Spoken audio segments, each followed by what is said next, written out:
Hello everyone, आज हम class 12 का भौतिकी विषय के बारे में पढ़ेंगे, जिसमें हम लोग पिछले क्लास में जो शिक्षण यूनिट है उसके बारे में बता चुका हूँ। ठीक है, उसमें इम्पोर्टेंट टॉपिक अब नंबर है हमारा यूनिट नंबर 7, जिसका नाम है विकिरण या द्रव्य की द्वैत प्रकृति। ठीक है, तो जो प्रकाश की किरण होती है उसकी डबल प्रकृति होती है। ठीक है, उसके बारे में पढ़ेंगे। इसमें चैप्टर नंबर 11, इसमें हम पढ़ेंगे फर्स्ट टॉपिक, जो मेन हमारा इम्पोर्टेंट टॉपिक है वो है प्रकाश का विद्युत प्रभाव। तो उससे पहले मैं बता देती हूँ कि यूनिट 7 में हमारा जो मार्क्स है, कितने नंबर का मार्क्स का क्वेश्चन आएगा, 4 नंबर। कितने नंबर का? 4 नंबर का, जिसमें 1 नंबर का एक क्वेश्चन रहेगा, 3 नंबर का एक क्वेश्चन रहेगा। ठीक है, तो इस वाला जो यूनिट है, यूनिट नंबर 7, इसमें केवल एक ही चैप्टर है। ठीक है, तो इसमें ज़्यादा कुछ टॉपिक नहीं है, केवल 2 या 3 टॉपिक होगा। तो सबसे पहले हम देखते हैं प्रकाश का विद्युत प्रभाव। क्या होता है प्रकाश का विद्युत प्रभाव? जब कोई प्रकाश जो है उच्च आवृत्ति वाले, मतलब हाई ऊर्जा वाले जब प्रकाश किसी धातु की सतह पर हम क्या करते हैं, आपतित करते हैं, तो वहाँ पे जो इलेक्ट्रॉन उत्पन्न होता है, ठीक है, वहाँ पे क्या उत्पन्न हो जाता है, इलेक्ट्रॉन उत्पन्न हो जाता है, उत्सर्जित हो जाता है। तो ये जो प्रकाश की घटना होती है, इसी को हम कहते हैं प्रकाश का विद्युत प्रभाव। और इसमें जो है प्रकाश का विद्युत प्रभाव में, इसमें जो है प्रकाश का जो ऊर्जा है, ठीक है, प्रकाश का ऊर्जा विद्युत ऊर्जा में चेंज हो जाता है। ये प्रकाश का जो ऊर्जा है ये किसमें चेंज हो जाता है, विद्युत ऊर्जा। ठीक है, इसमें हो जाता है विद्युत ऊर्जा। जो प्रकाश विद्युत प्रभाव में प्रकाश ऊर्जा जो है किसमें परिवर्तित हो जाता है, विद्युत ऊर्जा। ठीक है, तो हम नेक्स्ट जो हमारा टॉपिक होगा इसी के अंतर्गत आइंस्टीन का प्रकाश विद्युत समीकरण। ठीक है, आइंस्टीन का प्रकाश विद्युत समीकरण, इसी से रिलेटेड सबसे पहले तो ये क्या होता है ये समझ आ जाना चाहिए। इसका लगभग हम इसको कर चुके हैं, लेकिन हमारा जो ब्रीफिंग है, हमारा जो बोर्ड एग्जाम है, उसके थ्रू हम इसको कैसे हम जो टॉपिक, ऐसे टॉपिक लें जिसको हम कम टाइम में हम नंबर स्कोर कर सकें। तो ये है हमारा प्रकाश का विद्युत प्रभाव, जिसका डेफिनेशन बिल्कुल याद रहना चाहिए। ठीक है, और इससे से रिलेटेड आइंस्टीन ने एक समीकरण दिया जिसका नाम है आइंस्टीन का प्रकाश, आइंस्टीन का प्रकाश विद्युत समीकरण, प्रकाश विद्युत समीकरण। ठीक है, प्रकाश, आइंस्टीन का प्रकाश विद्युत समीकरण, जिसमें 3 नंबर का ये क्वेश्चन आ सकता है। ठीक है, प्रकाश का विद्युत प्रभाव किसे कहते हैं, और ये कहते हैं आइंस्टीन का प्रकाश विद्युत समीकरण लिखिएगा। ठीक, तो इसको छोड़ना नहीं है। और एक है डी ब्रॉगली सिद्धांत, इसी में आता है डी ब्रॉगली सिद्धांत। ठीक है, डी ब्रॉगली का सिद्धांत। तो ये हो गया हमारे यूनिट नंबर 7 का जो चैप्टर नंबर 11। इसमें मोर इम्पोर्टेंट जो चीज है आइंस्टीन का प्रकाश विद्युत समीकरण और प्रकाश का विद्युत प्रभाव, इससे रिलेटेड क्वेश्चन आता है। डी ब्रॉगली सिद्धांत, इसका जो डी ब्रॉगली वाला है, इसका आता है। ठीक है, अब देखो हमारा यूनिट नंबर 8, जिसका नाम है परमाणु तथा नाभिक। इसके बारे में आप लोग पहले ही पढ़ चुके होंगे, केमिस्ट्री में भी है इसका जो टॉपिक है। तो यहाँ से 6 नंबर का क्वेश्चन आता है। ठीक है, जिसमें 6 नंबर का क्वेश्चन आता है, 3 नंबर का 2 क्वेश्चन आता है।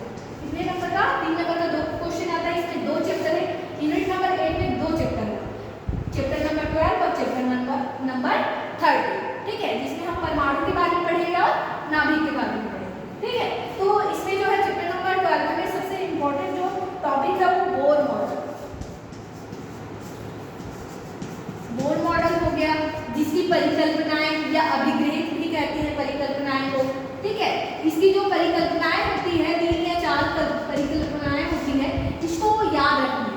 क्वेश्चन आ सकता है आप लोग के पास कि 3 नंबर क्वेश्चन बोर मॉडल के परिकल्पनाएं लिखिएगा, या उसकी कमियां भी पूछा। इसका जो कमियां होती है बोर मॉडल में, जब कमियां बोर वैज्ञानिक है, ठीक है, उन्होंने जो अपना मॉडल दिया तो उसमें जो कमी थी वो क्या क्या है वो भी पूछा जा सकता है। ठीक है, सेकंड है रदरफोर्ड मॉडल। रदरफोर्ड ने जो मॉडल दिया था उसके बारे में, उसकी परिकल्पनाएं। ठीक है, इसकी परिकल्पनाएं पूछ सकता है। ये दोनों में से एक, दोनों को करना ही है, दोनों में से एक क्वेश्चन आएगा ही। ठीक है, और है तीसरा है ऊर्जा स्तर, एनर्जी लेवल, ठीक है, एनर्जी लेवल, ऊर्जा स्तर जैसे स्पेक्ट्रम, स्पेक्ट्रम हो गया, ठीक है। और चौथा है हमारा hydrogen, hydrogen spectrum, hydrogen spectrum. Spectrum जो है दो प्रकार से होते हैं, है ना, दो प्रकार से, ठीक है। तो स्पेक्ट्रम तो ऊर्जा स्तर के बारे में पढ़ेंगे और हाइड्रोजन स्पेक्ट्रम। तो इसमें जो इन चैप्टर नंबर 12 में दो जो टॉपिक है सबसे इम्पोर्टेंट होगा वो है बोर का मॉडल और रदरफोर्ड मॉडल, और है हाइड्रोजन स्पेक्ट्रम। इसका पूछ सकता है हाइड्रोजन स्पेक्ट्रम लिखिएगा, ठीक है, इससे रिलेटेड क्वेश्चन करेंगे। पहले मैं टॉपिक बताती हूँ कौन कौन से टॉपिक को हमें देखना है, ठीक है। अब चैप्टर नंबर 13 देखते हैं। चैप्टर नंबर 13 में अब हमारा आएगा सबसे इम्पोर्टेंट, इससे क्वेश्चन आता ही है नाभिक से, ये वाला चैप्टर। ये पहला हमारा जो चैप्टर नंबर 12 है वो परमाणु है, चैप्टर नंबर जो 13 है नाभिक है। तो नाभिक से रिलेटेड जो क्वेश्चन आप लोग पहले भी पढ़ चुके होंगे, नाभिकीय विखंडन, क्या, नाभिकीय विखंडन, नाभिकीय विखंडन और नाभिकीय संलयन, और नाभिकीय संलयन, ठीक है, नाभिकीय संलयन, ठीक। और इसी में जो है सेकंड जो टॉपिक हमारा द्रव्यमान ऊर्जा संबंध, द्रव्यमान ऊर्जा संबंध, ठीक है। ये हमारा दो यूनिट है, यूनिट नंबर 7 और यूनिट नंबर 8, ठीक है। तो इसमें जो है यूनिट नंबर 7 में मैंने टॉपिक बता दिया कि 3 टॉपिक ऐसे हैं जिसको देखना ही है, और मोर इम्पोर्टेंट टॉपिक है आइंस्टीन का प्रकाश विद्युत समीकरण, जो भी थोड़ी देर बाद बताऊंगी, ठीक है। तो सबसे जो यूनिट नंबर 8 है, इसमें जो नाभिक वाला जो परमाणु वाला जो चैप्टर है उसमें बोर का मॉडल, रदरफोर्ड का मॉडल, इसकी जो परिकल्पनाएं को अभिगृहित भी कहते हैं, उसको कंफ्यूज बिल्कुल नहीं होना, परिकल्पनाएं भी वही है, अभिगृहित भी वही है, तो वही लिखना है। इसकी कमियां भी पूछ सकते हैं कि बोर ने जो मॉडल दिया है उसमें जो है कमियां क्या क्या है, ठीक है। उसके बाद ऊर्जा स्तर, है ना, ऊर्जा स्तर के बारे में पढ़ेंगे। फिर हाइड्रोजन स्पेक्ट्रम, हाइड्रोजन स्पेक्ट्रम जो है इसमें कौन से श्रेणी आती है, ठीक है। इसका जो श्रेणी होता है, जैसे 5 श्रेणी होते हैं स्पेक्ट्रम में, ठीक है। जो हाइड्रोजन में 5 श्रेणी होते हैं, बामर श्रेणी, है ना, पास्टल श्रेणी, ब्रैकेट श्रेणी, पूर्ण श्रेणी, है ना, लाइनल श्रेणी, ये श्रेणी होता है। तो इसके बारे में इसको जो हाइड्रोजन को है उस श्रेणी में इसको डिफाइन करते हैं, ठीक है। और 13 जो चैप्टर है वो नाभिक है, जिसमें नाभिकीय विखंडन और नाभिकीय संलयन के बारे में पढ़ेंगे, ठीक है। नाभिकीय विखंडन और नाभिकीय संलयन के बारे में एक टॉपिक जो रहेगा द्रव्यमान ऊर्जा संबंध के बारे में, ठीक है। तो ये हमारा यूनिट 7 और यूनिट 8 का टॉपिक है, इसको पढ़ेंगे। तो हम देखते हैं एक इक्वेशन वाला जो टॉपिक है आइंस्टीन का प्रकाश विद्युत समीकरण। पहले ही मैंने बता दिया है कि प्रकाश विद्युत प्रभाव क्या होता है, ठीक है। अब देखते हैं आइंस्टीन का प्रकाश विद्युत समीकरण। तो प्रकाश का विद्युत प्रभाव क्या होता है, जब उच्च आवृत्ति वाले या फिर उच्च ऊर्जा वाले क्या प्रकाश की किरणें क्या होती है किसी धातु पर, कुछ ऐसे धातु है जिसकी सतह पर क्या हो जाती है, टकराती है, ठीक है। जिसकी सतह पर टकराती है फिर वहां से क्या इमिट होता है, क्या इमिट होता है, इलेक्ट्रॉन इमिट होता है, ठीक है। तो आइंस्टीन के अनुसार जो प्रकाश किरण है कुछ आवृत्ति वाले जो फोटॉन होते हैं, मतलब एसम्यू, ठीक है। फोटॉन मतलब जो प्रकाशों का गुच्छा होता है, स्पेक्ट्रम मतलब क्वांटा होती है, ऊर्जाओं का समूह, ठीक है। उच्च ऊर्जा वाले मतलब एसम्यू आवृत्ति वाले क्या होती है, फोटॉन क्या होता है, एसम्यू आवृत्ति वाले फोटॉन क्या होती है, आपतित करते हैं धातु की सतह पर। हम क्या कहते हैं, धातु की सतह पर आइंस्टीन के अनुसार, ठीक है, आइंस्टीन के अनुसार जब एसम्यू आवृत्ति वाले फोटॉन को धातु की सतह पर आपतित करते हैं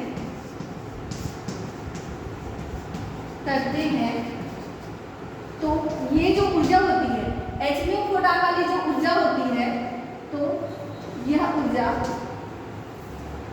दो भाग में भाग होता है, जब दो प्रकार से खर्च होता है, मतलब व्यय होता है। ठीक है, दो प्रकार से व्यय होता है। पहला तो होता है, पहला क्या होता है, ऊर्जा का एक भाग जो है, इसका जो एक भाग धातु की सतह पर जो इलेक्ट्रॉन्स होते हैं, ठीक है, एक भाग ऊर्जा का एक भाग धातु की सतह से कुछ इलेक्ट्रॉन को क्या करता है, हटाने में व्यय होता है। ठीक है, कुछ इलेक्ट्रॉन्स को धातु की सतह से कुछ इलेक्ट्रॉन्स को हटाने में व्यय होता है, मतलब खर्च होता है, लॉस होता है। ठीक है, जो कि वो क्या कहना, जो कि धातु का कार्यफलन कहलाता। ठीक है, कहलाता। अब इसे फाई से दर्शाते हैं, क्या से दर्शाते हैं, फाई से दर्शाते हैं। ठीक है, कहलाता है।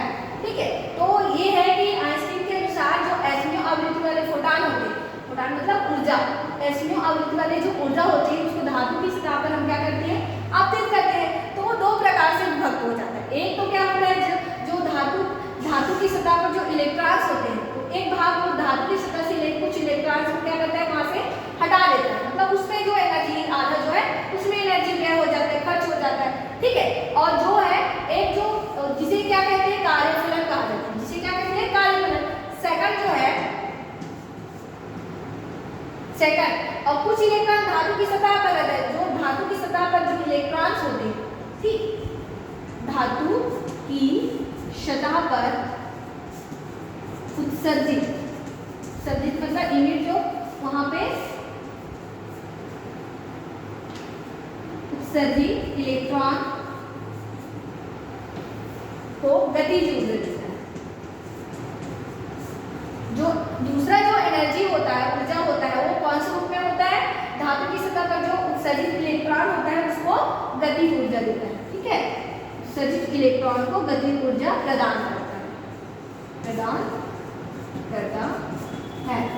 और ये जो मैक्सिमम गतिज ऊर्जा कितनी होती है इसकी, धातु जो उत्सर्जित इलेक्ट्रॉन की मैक्सिमम गतिज ऊर्जा होती है E के।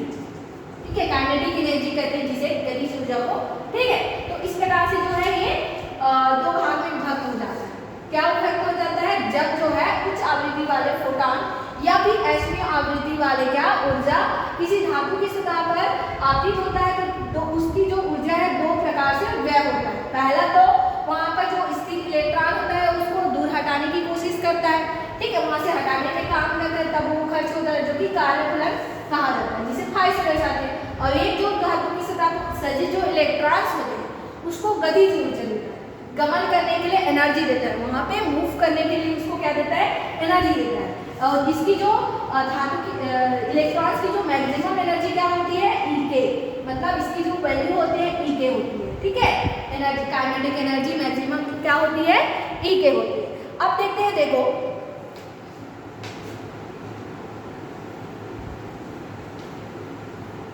तो यहाँ पे दो प्रकार से इसको जो है, इसको हम मैथ्स पार्ट में कैसे लिख सकते हैं, देखो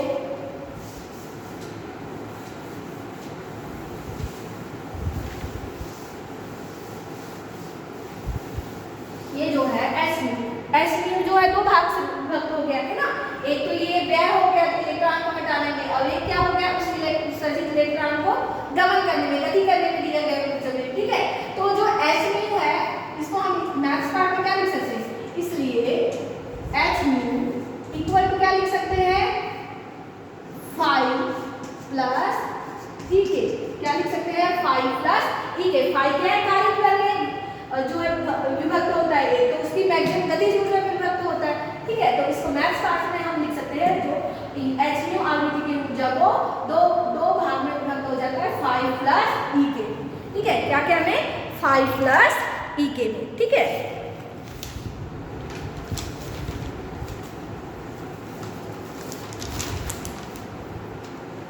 तो यहाँ से हम E के का वैल्यू निकाल सकते हैं। तो E के को जो 5 है इसको इधर ट्रांसफर कर देंगे तो क्या हो जाएगा, E के इक्वल टू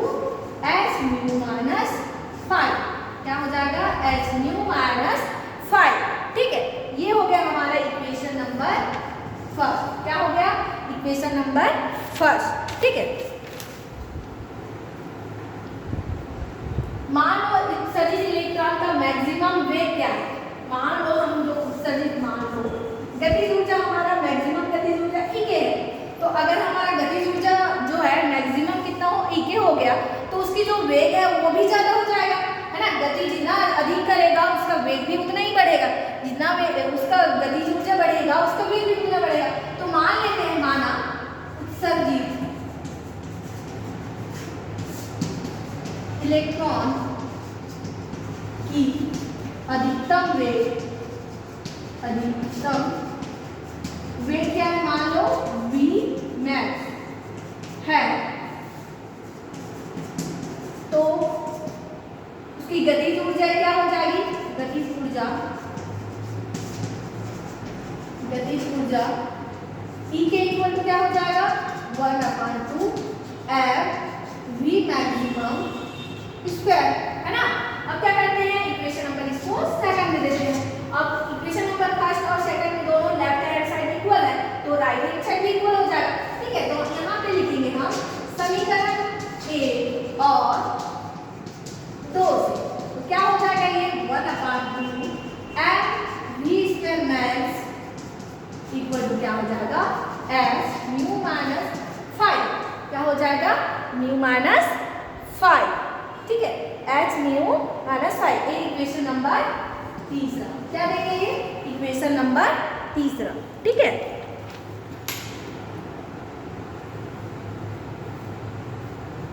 अब मान लेते हैं कि जो यहाँ पे फोटान है, ठीक है, आपकी जो फोटान है वो कार्यफलन फाई के बराबर है, ठीक है, कार्यफलन फाई के बराबर है, तो उत्सर्जित इलेक्ट्रॉन का वेग क्या हो जाएगा, यहाँ पे इसको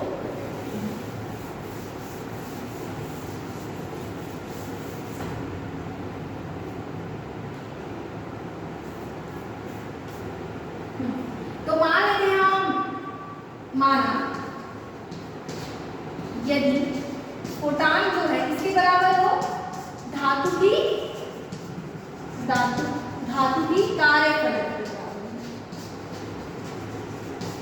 कार्यफलन के बराबर हो, तो क्या होगा, कार्यफलन के बराबर होगा तो क्या हो जाएगा, जो इसमें जो आपतित जो इलेक्ट्रॉन है, ठीक है, उत्सर्जित जो इलेक्ट्रॉन की जो वेग है, मैक्सिमम वेग ये क्या हो जाएगा, 0, क्या हो जाएगा, 0 हो जाएगा। कब होगा, जब फोटान जो है धातु की कार्यफलन मतलब फाई से क्या हो जाएगा, बराबर हो, दोनों क्या हो जाएंगे, बराबर होंगे, दोनों इक्वल हो जाएंगे, तो जो इलेक्ट्रॉन का वेग है मैक्सिमम वेग क्या हो जाएगा, 0 हो जाएगा, क्या हो जाएगा, 0 हो जाएगा, ठीक है। और यहाँ पे जो आपतित आवृत्ति होगी, ठीक है, जो फोटान की आवृत्ति क्या है, म्यू, फोटान की आवृत्ति क्या है, म्यू है, ठीक है, वो क्या में चेंज हो जाएगा, देहली ऊर्जा में, क्या में, देहली ऊर्जा में, क्या में चेंज हो जाएगा, देहली ऊर्जा, ठीक है। अब क्या करेंगे, दोनों को जो वैल्यू है उसको वहां पे पुट कर देंगे, तो क्या होगा, समीकरण 3 से ये वाला जो है V मैक्स का वैल्यू रखेंगे और जो है म्यू का वैल्यू रखेंगे, तो ये हो जाएगा समीकरण 3 से ये वाला जो क्वेश्चन है V मैक्सिमम क्या हो गया, 0 हो गया। कब हुआ, जब फोटान जो है धातु की जो कार्यफलन है फाई के बराबर होता है, तो जो उत्सर्जित इलेक्ट्रॉन है उसकी जो मैक्सिमम वेग है उसके 0 होता है, मतलब वो क्या हो जाता है, 0 हो जाता है। तो यहाँ पे इक्वेशन थर्ड से क्या हो जाएगा, ये लेफ्ट हैंड साइड क्या हो जाएगा, बाया पक्ष क्या हो जाएगा, 0 हो जाएगा, और यहाँ पे H म्यू मतलब H म्यू 0, ठीक है, म्यू 0 क्या है, देहली ऊर्जा, जो कि इसमें चेंज हो जाता है, ठीक है, -5, ठीक है, क्या हो जाएगा, H म्यू 0 -5। तो यहाँ पे हम इसको इस प्रकार से 5 में ट्रांसफर करेंगे, तो ये हो जाएगा 5 = H म्यू 0, ठीक है, 5 = H म्यू 0, ठीक। तो इस प्रकार से हम लिख सकते हैं, है ना। तो अब पुनः फाई का मान समीकरण 3 में रखते हैं। अभी जो वैल्यू है, ठीक है, इस वैल्यू को हम कहाँ रखेंगे, समीकरण 3 में, तो क्या हो जाएगा, समीकरण 3 में फाई का मान रखने पर ठीक है, तो हमारा समीकरण भी क्या है 1/2 m v square max equal to क्या हो जाएगा, हमारा जो फाई का वैल्यू क्या है H mu minus H mu 0। तो इसको हम कैसे लिख सकते हैं, दोनों में h कॉमन है ना, दोनों में h कॉमन है, तो क्या लिख सकते हैं इस प्रकार से 1/2, इसलिए 1/2 m v maximum square equal to क्या हो जाएगा, दोनों से क्या लेंगे कॉमन h को, तो ये हो जाएगा h म्यू माइनस म्यू 0। तो ये हमारा क्या है आइंस्टीन का प्रकाश विद्युत का समीकरण, यही क्या है हमारा आइंस्टीन का प्रकाश विद्युत समीकरण। ठीक है, यही हमें प्रूव करना था। ठीक है, क्या करना था, हमें प्रूव करना था। ठीक, समझ आ गया ना। सबसे पहले क्या करना है, अगर हमारे पास क्वेश्चन आ गया कि प्रकाश विद्युत प्रभाव किसे कहते हैं, तो उसका डेफिनेशन लिखना है। फिर ये क्वेश्चन आ सकता है कि आइंस्टीन के समीकरण को समझाइए करके, आइंस्टीन के प्रकाश विद्युत समीकरण को समझाइए करके। तो सबसे पहले डेफिनेशन लिखना है, फिर मान लेना है कि जो एच प्रोटॉन की जो धातु है, धातु की सतह पर जब आपतित होती है तो वो जो ऊर्जा है, ठीक है, एच म्यू जो है दो भाग में विभक्त होता है। ये एक तो इलेक्ट्रॉन को धातु की सतह से हटाने के लिए, और एक क्या होता है जो उत्सर्जित इलेक्ट्रॉन्स होता है उसको क्या करने के लिए, उसको गतिज ऊर्जा देने के लिए। ठीक है, तो हम उसको इस प्रकार से लिख सकते हैं H equal to H mu equal to 5 plus E K. ठीक है, 5 प्लस ई के। अब मान लेते हैं कि जो फोटॉन है, और जो फोटॉन है वो धातु की कार्यबल के बराबर है ना, तो क्या हो जाएगा वहां पे जो उसकी वेग होगी, जो उसकी मैक्सिमम वेग होगी वो 0 हो जाएगा, और जो उसकी फोटॉन की जो आवृत्ति u होगी वो दैलीय ऊर्जा में चेंज हो जाएगा, है ना, दैलीय ऊर्जा में चेंज हो जाएगा। फिर उसको हम समीकरण दे देंगे, फिर वहां पर उसका वैल्यू पुट कर देंगे। फिर उसके बाद जो है समीकरण 3 से उसमें जो v मैक्सिमम का वैल्यू 0 हो जाएगा, फिर और जो म्यू है उसका म्यू 0 हो जाएगा। फिर इस इक्वेशन को सॉल्व करेंगे, सॉल्व करने के बाद जो फाई का वैल्यू आएगा उसको समीकरण थर्ड में डाल देंगे। फिर हमारा जो इक्वेशन बनेगा वो बनेगा हमारा 1/2 m v square maximum equal to h mu minus mu 0। ठीक है, और यही क्या है आइंस्टीन का प्रकाश विद्युत समीकरण। ठीक है, यही क्या है आइंस्टीन का प्रकाश विद्युत समीकरण। ओके,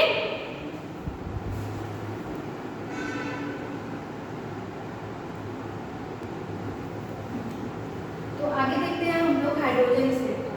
जो हाइड्रोजन स्पेक्ट्रम है उसको विभिन्न श्रेणियों में ऊर्जा स्तर आरेख बनाते हैं।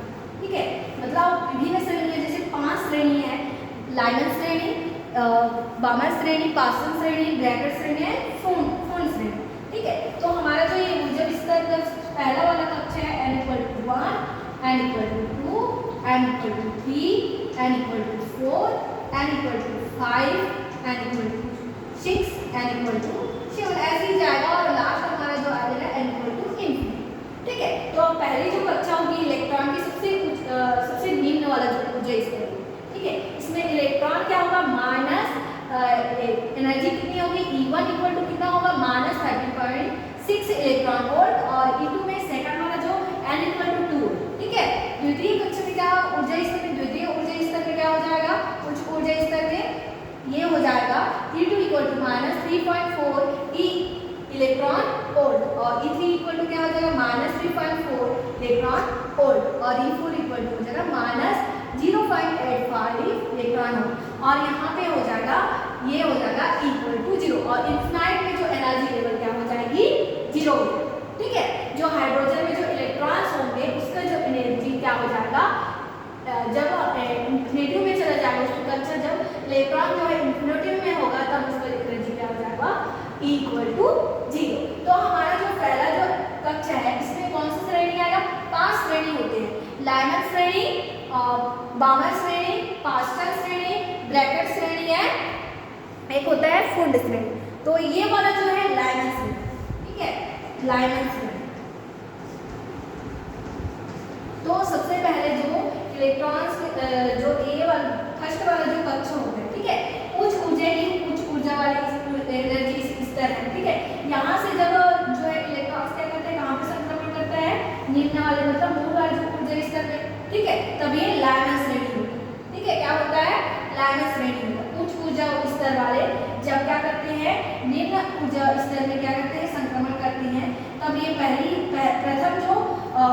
निम्न ऊर्जा स्तर होती है वहां पर जब संक्रमण करते हैं तो ये कौन सा श्रेणी होता है? लाइनर श्रेणी होता है। कौन सा श्रेणी होता है? लाइनर श्रेणी होता है। ठीक है, कौन सा श्रेणी होता है? लाइनर श्रेणी होता है। हाइड्रोजन परमाणु में जो हाइड्रोजन है, ठीक है, इसमें जो परमाणु में जो इलेक्ट्रॉन्स होते हैं, ठीक है, और जब किसी उच्च ऊर्जा मतलब ये इससे ज्यादा ऊर्जा स्तर वाले है ना, तो यहाँ से जब ये यहाँ पे मूल जो ऊर्जा स्तर है यहाँ पे संक्रमण करेगा तो ये क्या हो जाएगा? ये कौन सी श्रेणी कहलाएगा? लाइनर श्रेणी। तो यहाँ से भी ये संक्रमण करेगा जो परमाणु के हाइड्रोजन परमाणु के इलेक्ट्रॉन है, और 4 वाले कक्षा से भी, 5 वाले से भी, है ना, इस प्रकार से ये सभी जो कक्षाएं हैं यहाँ पे करेगा। ठीक है, इस प्रकार से जो है ये कौन सी श्रेणी कहलाएगा? लाइनर श्रेणी। कौन सी श्रेणी कहलाएगा?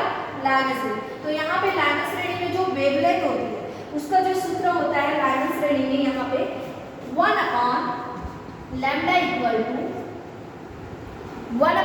Equal to r 1/n1 square और 1/1 स्क्वायर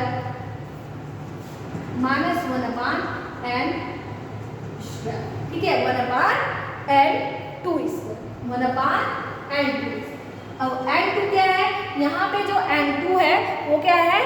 उच्च ऊर्जा स्तर। ठीक है, n2 क्या है? यहाँ पे सबसे पहले देखते हैं n1 और n2 क्या है। n1 क्या है? मूल ऊर्जा स्तर है। क्या है? मूल ऊर्जा स्तर। ठीक है, तो और n2 क्या होगा? उच्च ऊर्जा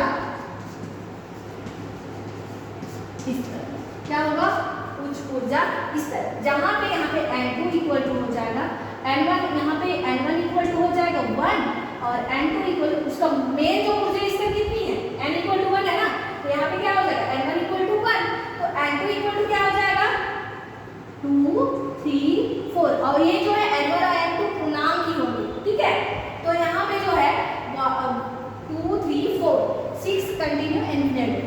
ठीक है, तो यहाँ पे ये हो गया हमारा लाइनर श्रेणी। अब दूसरा श्रेणी हमारा क्या आता है? बामर श्रेणी। कौन सा आता है? बामर श्रेणी। ठीक है, जब द्वितीय उच्च ऊर्जा स्तर पर उससे अधिक मतलब तृतीय ऊर्जा स्तर से क्या करता है? इलेक्ट्रॉन जो है क्या करता है? संक्रमण करता है इस प्रकार से। ठीक है, जब यहाँ से n वाले जो ऊर्जा स्तर n इक्वल टू 3 वाले ऊर्जा स्तर से जब हाइड्रोजन परमाणु के इलेक्ट्रॉन यहाँ पे क्या करते हैं? आक्रमण करते हैं, अटैक करते हैं, तब वो जो श्रेणी क्या कहलाता है? बामर श्रेणी। क्या कहलाता है? बामर श्रेणी। तो बामर श्रेणी में जो n1 का वैल्यू क्या हो जाएगा? 2 और n2 का वैल्यू हो जाएगा 3 4 5 6 कंटिन्यू इनफिनिटी। ठीक है, और तो यहाँ पे जो लैम्डा तरंग है यहाँ से एक इलेक्ट्रॉन यहाँ पे आक्रमण करेगा, यहाँ से भी करेगा, इस प्रकार से ये कंटिन्यू करेगा। ठीक है, तो यहाँ पे जो वेवलेंथ क्या होगा कि 1/λ equal to r 1/2 square minus क्या होगा? 1/n2 square. ठीक है, इस प्रकार से ये होगा। ये हो गया बामर श्रेणी। अब देखो पाश्चन श्रेणी। कौन सी श्रेणी? पाश्चन श्रेणी। इसमें जो है जो तृतीय n इक्वल टू मतलब n1 इक्वल टू 3 जो ऊर्जा स्तर है यहाँ पे कौन आक्रमण करेगा? उच्च ऊर्जा स्तर वाले। कौन सा? n2। क्या होगा यहाँ पे? 4 5 ये होगा ना 4 5 6 कंटिन्यू, है ना। ये जो n2 वाले मतलब यहाँ से 5 वाले जो एनर्जी उच्च ऊर्जा स्तर 5 वाले से यहाँ से जो इलेक्ट्रॉन होगा कहाँ पे करेगा? पाश्चन श्रेणी। ठीक है, पाश्चन श्रेणी में जब ये आक्रमण करेगा तभी क्या क्या कौन सी श्रेणी कहलाएगा? इस श्रेणी में जब वो आक्रमण करेगा 5वां वाला जो ऊर्जा स्तर से 6वां वाला ऊर्जा स्तर से जो इलेक्ट्रॉन्स होंगे वो जो है n1 इक्वल टू 3 वाले जो श्रेणी है वहां पे जब ये क्या करेगा? आक्रमण करेगा, तो वो श्रेणी कौन सा श्रेणी कहलाएगा? पाश्चन श्रेणी। ठीक है, इस प्रकार से यहाँ पे ये जो है आक्रमण करेगा। ठीक है, यहाँ से। ठीक, तो यहाँ पे जो लैम्डा का जो वेवलेंथ है तरंग है जो फार्मूला होगा वो होगा 1/λ equal to r 1/3 square n1 मतलब ये होगी ना 3 स्क्वायर माइनस क्या होगा? n2 का स्क्वायर। ये होगा। ठीक है, और यहाँ पे r क्या है? रीडबर्ग स्थिरांक होता है। अब देखो ये तो 3 श्रेणी हो गया। अब चौथा श्रेणी। अब चौथा श्रेणी में क्या होता है? कौन सी श्रेणी? ब्रैकेट श्रेणी। कौन सी श्रेणी? ब्रैकेट।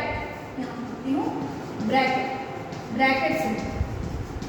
ठीक है, ये कौन सा श्रेणी होता है? जहाँ पे n इक्वल टू क्या? n1 इक्वल टू 4 हो जाएगा और n2 इक्वल टू हो जाएगा 5 6 7 कंटिन्यू। ठीक है, तो यहाँ ब्रैकेट श्रेणी में क्या होगा, जो n इक्वल टू 5 वाले, ठीक है, n इक्वल टू जो 5 वाले जो ऊर्जा स्तर में जो इलेक्ट्रॉन्स होती है वो n equal to n1 equal to 4 वाले ऊर्जा स्तर में क्या करेंगे, आक्रमण करेंगे।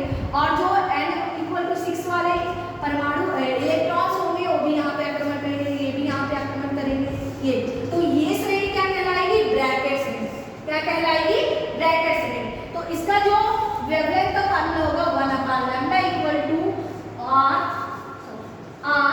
1 क्या हो जाएगा, n1 इक्वल टू क्या है 4 का स्क्वायर माइनस 1/n2 का स्क्वायर। ठीक है, इस प्रकार से ये होगा। अब देखो लास्ट हमारा ये चौथा श्रेणी हो गया। अब देखो पांचवा श्रेणी कहां से आ गया, जब हमारा n1 इक्वल टू क्या हो जाएगा 5 और n2 इक्वल टू क्या हो जाएगा 6 7 8 कंटिन्यू। ठीक है, तो ये कौन सी श्रेणी कहलाएगा, यहाँ से जो हमारा पांचवा श्रेणी, पांचवा ऊर्जा स्तर में छठवें से क्या होगा, आक्रमण होगा, सातवें से होगा, इन्फिनाइट से होगा। ठीक है, तो ये श्रेणी हमारा क्या कहलाएगा, पूर्ण श्रेणी। कौन सी श्रेणी, पूर्ण श्रेणी। ठीक है, और इसमें n1 इक्वल टू होगा 5, n2 इक्वल टू 6 7 8। तो हमारा लैम्डा का वैल्यू हो जाएगा 1/λ इक्वल टू r, n1 का वैल्यू है 5 का स्क्वायर माइनस 1/n2 स्क्वायर।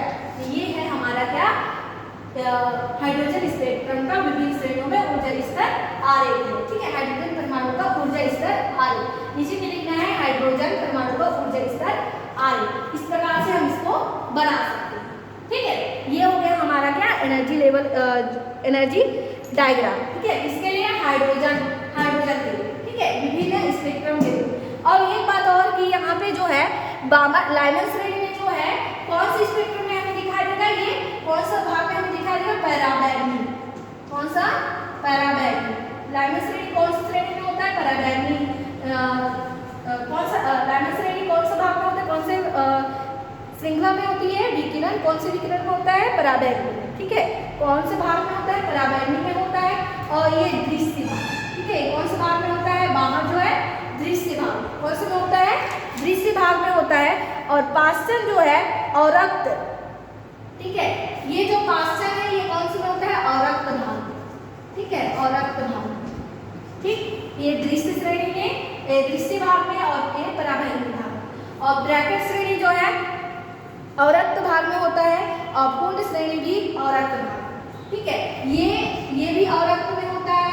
ठीक है, और पूर्ण श्रेणी भी अवरक्त में होता है। मतलब ये है कि जो हमारा हाइड्रोजन स्पेक्ट्रम जब मिलता है तो उसका लाइनर, हाइड्रोजन का जो लाइनर श्रेणी कौन सा भाग में होता है, पराबैंगनी में होता है। और हाइड्रोजन का बाहर श्रेणी कौन सा भाग में होता है, दृश्य। ठीक है, और जो है पाश्चन को कौन सी श्रेणी में होता है, पाश्चन श्रेणी कौन सा भाग में होता है, अवरक्त भाग। और ब्रैकेट भी और पूर्ण भी, ये तीनों क्या से भाग में होते हैं, अवरक्त भाग में होते हैं। ठीक है, तो इस प्रकार से हम